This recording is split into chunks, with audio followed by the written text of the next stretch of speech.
E aí, pessoal, tudo bom? Vamos começar então essa aula, ela é bem simples, tá? Eu vou tentar explicar ela novamente da aula 1, aí a gente vai progredindo durante essas videoaulas, tá? Bom, aqui é bem simples, né? É o material da Patrícia, tá? Ela que desenvolveu, é o que nós estamos usando como base. A gente vai falar um pouco sobre os conceitos de algoritmos, as técnicas, né? A sequência utilizada, a estrutura condicional.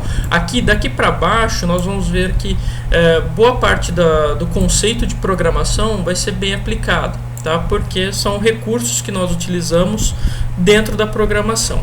Tá? As implementações, estruturas e alguns refinamentos, tá, pessoal? O método de avaliação é bem tranquilo, tá? Então, eu não sei agora como vai ficar, mas até então 8 pontos para uma avaliação, tá? E trabalho 2 pontos, tá? Isso a gente pode negociar durante o processo, tá? De aprendizagem, né? Durante a disciplina. Algumas referências bibliográficas, tá? Esse material já está com vocês lá no portal, então não precisam se preocupar, tá? Bom, até então a gente tem que trabalhar sobre 2 assuntos, não é? Algoritmo, que é uma das bases, né? Para quem quer aprender a fazer a programação, para quem quer utilizar o meio computacional, né? Para auxiliar no processo do dia a dia. Então nós temos lá, o algoritmo nada mais é do que a própria palavra, né? Programar, você põe em prática, né, o conceito do que você entende de computação, né? O que você entende de um sistema computacional, tá? Para isso a gente precisa saber da lógica, né? Toda programação ela está baseada numa lógica, né? E cada um tem a sua. Tá? Então é bem fácil a gente definir dessa forma. Eu possuo uma lógica para desenvolver uma ação, a outra pessoa possui outra lógica. Então, às vezes, para chegar no mesmo objetivo, nós temos que aplicar uma lógica e não necessariamente ela tem que ser igual às demais. Tá? Então aqui logo já diz, a lógica de programação é a técnica de encadear pensamentos e atingir um determinado objetivo, que é justamente essa ideia. Se eu falar assim para você, faça um passo, né? Me conte como você faz para ligar o carro. Muita gente, é claro, quem tem carta vai falar, não, eu primeiro abro a porta, né? Entro no carro, coloco a chave no contato, verifico se o câmbio está no neutro, se é um carro automático, verifica se está no P, né, de parada. Então, cada processo leva uma determinada ação para gerar, né, a meta, para você atingir esse objetivo. E é claro que cada um vai variar de acordo com a situação. Tem pessoas que não são tão detalhistas, então passa direto. Entra no carro, gira a chave no contato e sai acelerando. Bom, é uma forma, né, de você induzir, né, essa lógica, né, de você criar este conceito, tá?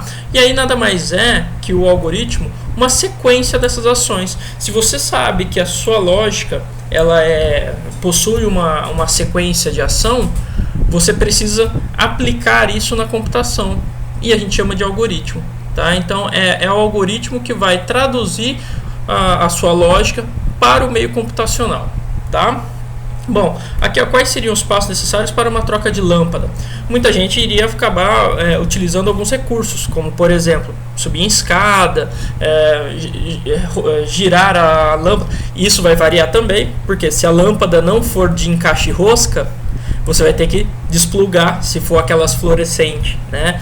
É LED, isso varia bastante. Esses conceitos, depois é claro que a gente vai criando laços para minimizar, né, essas diferenças, tá? Mas aqui é bem tranquilo, tá? Essa troca, ou seja, essa questão de você criar passos para garantir uma execução até chegar no objetivo, tá? Bom, a gente então pensa num conceito bem mais abrangente. Por quê? A computação ela não veio só para trocar lâmpada ou, né? Isso é só um exemplo. né? A gente tem que aplicar isso no meio computacional.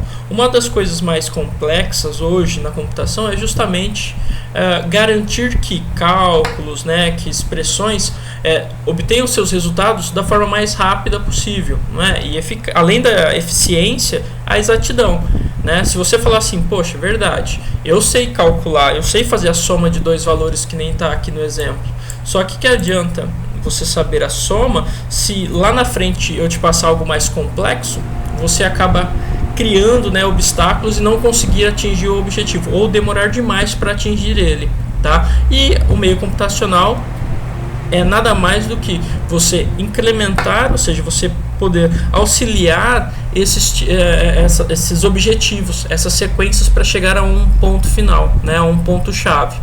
Então a ideia é bem simples. Se eu falar assim, ó, soma dois valores, né, dois números quaisquer, primeiro já vem em mente essa situação. Você tem um valor A e um valor B, que a soma desses dois valores vai gerar um valor C, tá?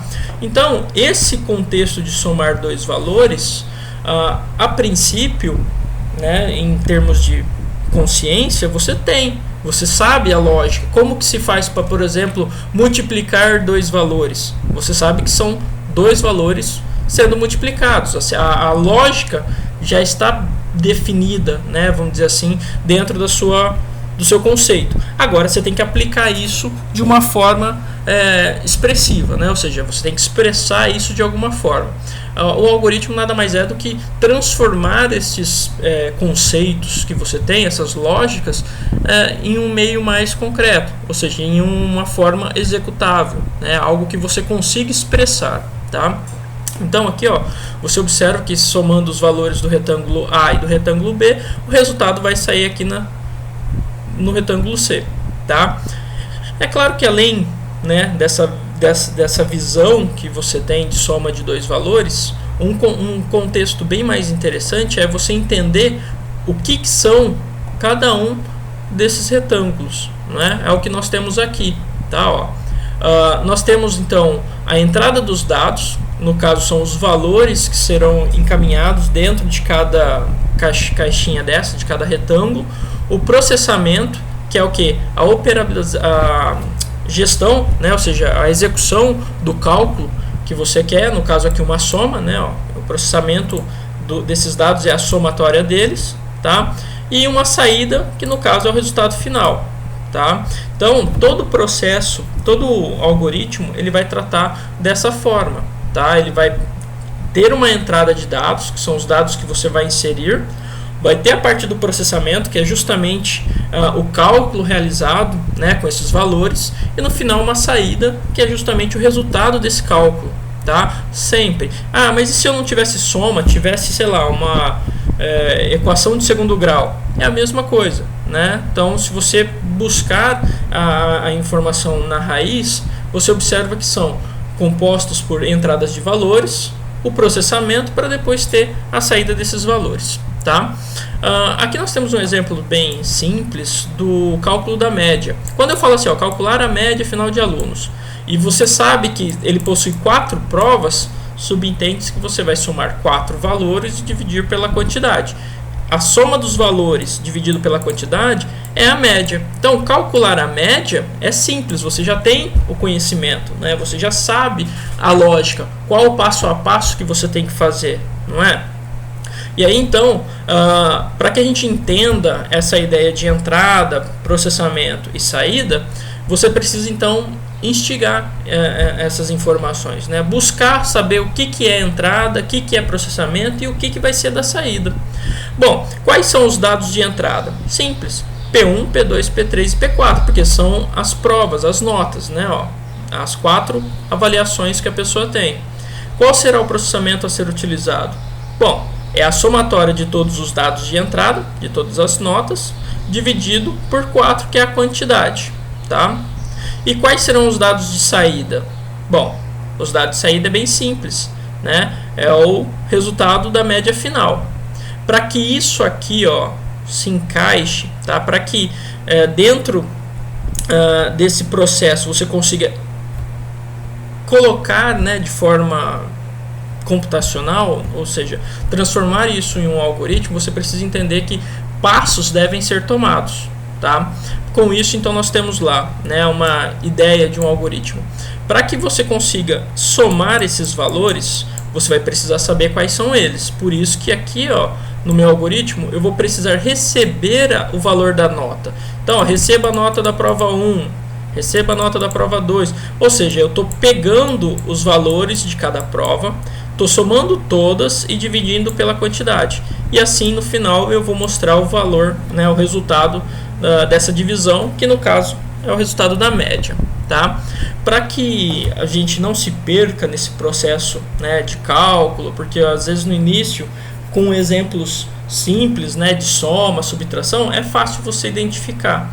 Mas quando a gente tem muita informação, é interessante que a gente faça o teste de mesa, que é justamente anotar os valores, né, e colocar um resultado parcial, né? Então você consegue criar uma validação, você verifica se está tudo ok.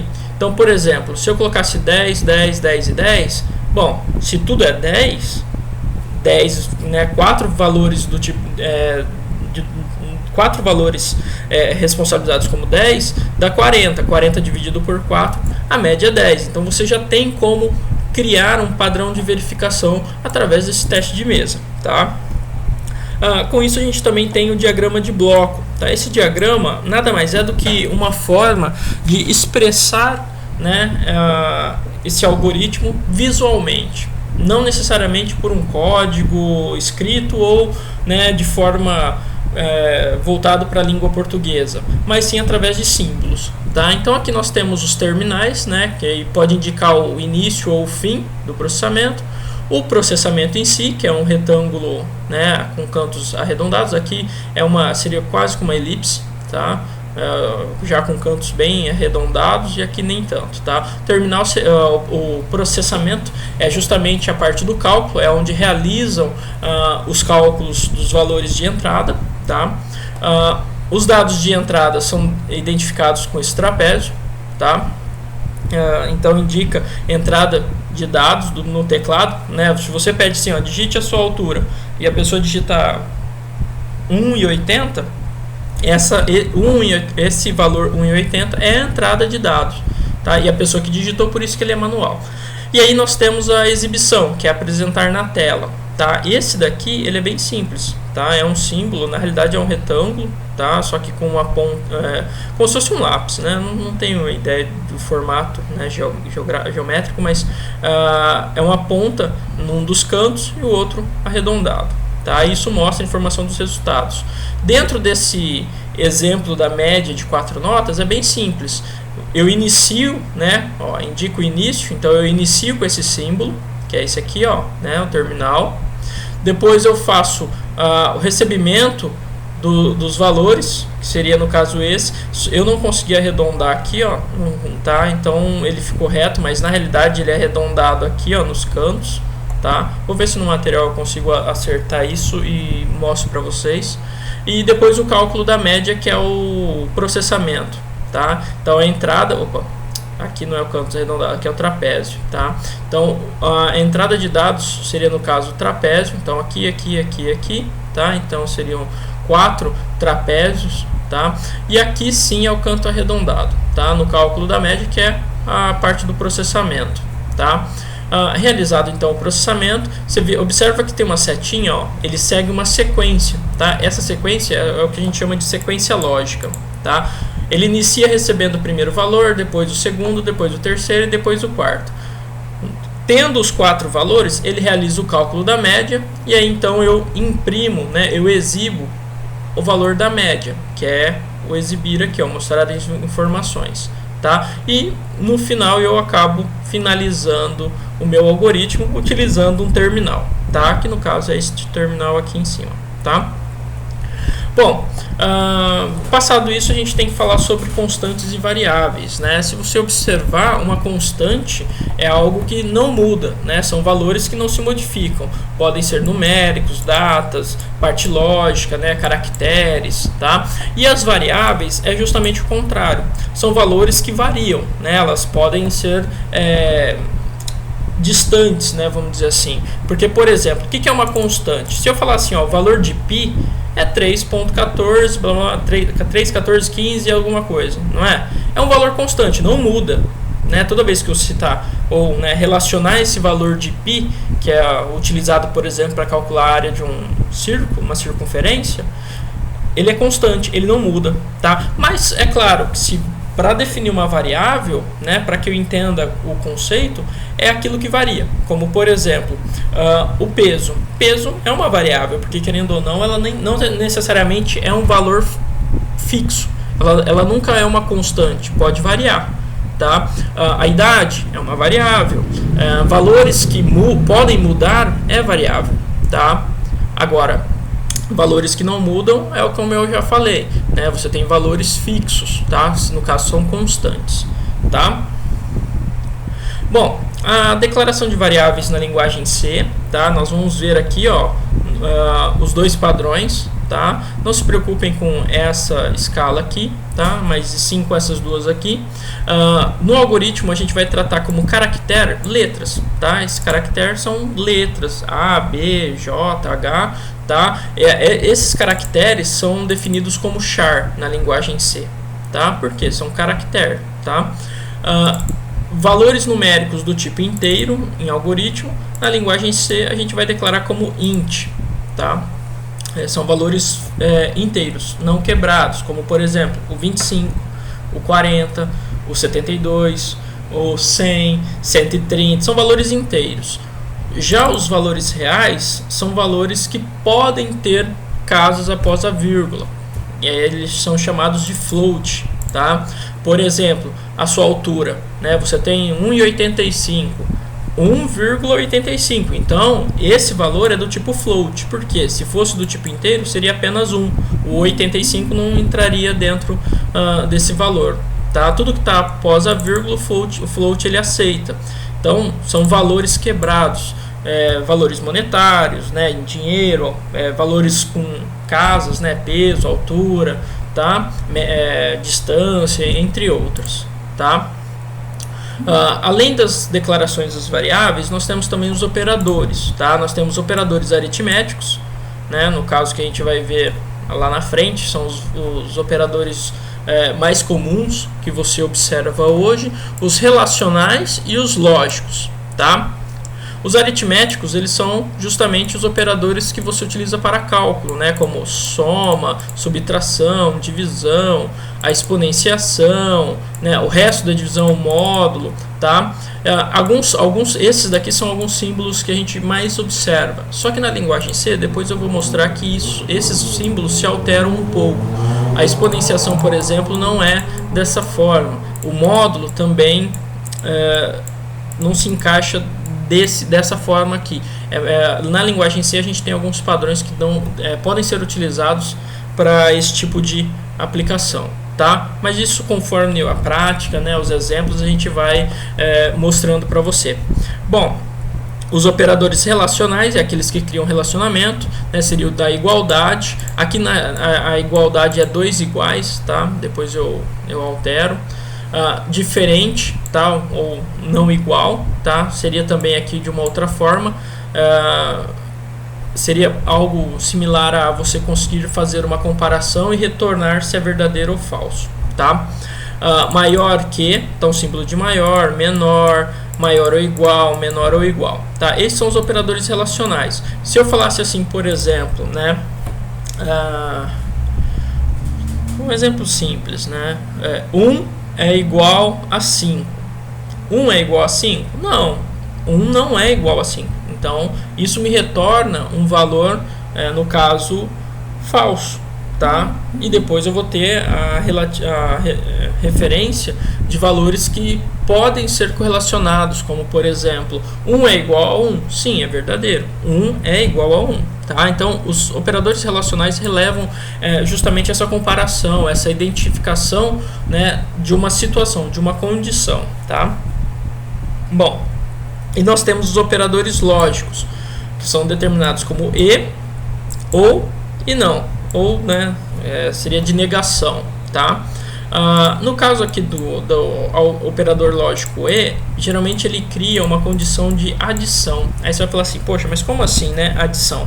É bem simples. Se eu falar assim, ó, eu vou comprar um carro se ele for preto e 4 portas. Quando eu coloco essa palavrinha E, eu estou indicando que eu só vou comprar meu carro se ele for mesmo da cor tal e tiver 4 portas.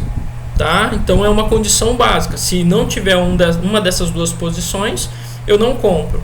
Tá? Então esse tipo de operador ele é utilizado principalmente para quando você quer especificar algo mais vinculativo, algo que não deixe, né, que seria o caso de baixo, né, o ou. Tá? Então, por exemplo, eu vou no baile se, sei lá, minha mãe deixar e eu tiver carona. Então só vou no baile se minha mãe deixar e se eu tiver carona. Se eu não tiver um dos dois, eu não vou no baile. Tá? Então é uma condição. Tá? Esse operador lógico ele gera esse tipo de link entre situações. Tá? Já o ou é algo que não precisa necessariamente estar vinculado os dois. Né? Por exemplo, quero tomar sorvete. Não vou querer tomar sorvete porque eu tô com gripe. Não, eu tô brincando. Mas você pode criar uma situação com o ou bem simples, tá? Ou isso ou aquilo. Então, que nem a ideia do carro. Vou comprar meu carro. Vou comprar o carro. Aliás, vamos mudar, né? Só comprarei meu carro se for preto ou tiver ar-condicionado. Então, um dos dois serve, né? O ou ele te dá essa possibilidade de não necessariamente precisar que as duas condições elas estejam alinhadas, tá? Ou seja, elas estejam afirmativas, tá? Então não necessariamente eu preciso ter essa condição de adição, né? Essa condição de necessidade de que uma e outra precise, tá? Então o ou é algo que dá para depois a gente ter uma ideia de como funciona. E o não é de negação, que a gente só acho que fica mais fácil na hora de aplicar, tá? Aqui nós temos algumas diretivas de exercício, né? Sabendo que A é igual a 3, B é igual a 7 e C é igual a 4, verifica as operações abaixo se são verdadeiras ou falsas. Bom, se você sabe os valores de cada variável, A, B e C, é só jogar aqui. Então, por exemplo, A é 3. 3 mais 4, que é a letra C, ó, dá 7. 7 é maior que 7? É verdadeiro ou falso? Bom, muitos poderiam já dizer que é verdadeiro, né? Ou falso. Muitos poderiam falar assim, não pode. Bom, nesse caso aqui, ele retornaria um falso, porque 7 não é maior que 7. 7 é igual a 7, tá? Nesse outro caso aqui, é uma correlação diferenciada. Ó. Você tem 7. 7 é maior ou igual que A, né? Que é 3 mais 2. 3 mais 2 não é 5? 7 é maior ou igual a 5? Poxa, 7 é maior, mas não é igual. Mas nessa minha conjunção aqui, ó, nesses dizeres, eu sei que é um ou, né? Maior ou igual. Bom, 7 é maior, não é igual, mas é maior, então é verdadeiro. Essa condição é verdadeira, tá? Na condição de baixo, ó, nós temos a letra C. C é 4. B vale 7. 7 menos 3 é 4. 4 é igual a 4? É verdadeiro. Tá? Essa construção aqui, ó, é verdadeira. Porque eu tenho operadores, né, aritméticos, tenho operadores relacionais, tá? Esses operadores vão me retornar verdadeiro ou falso.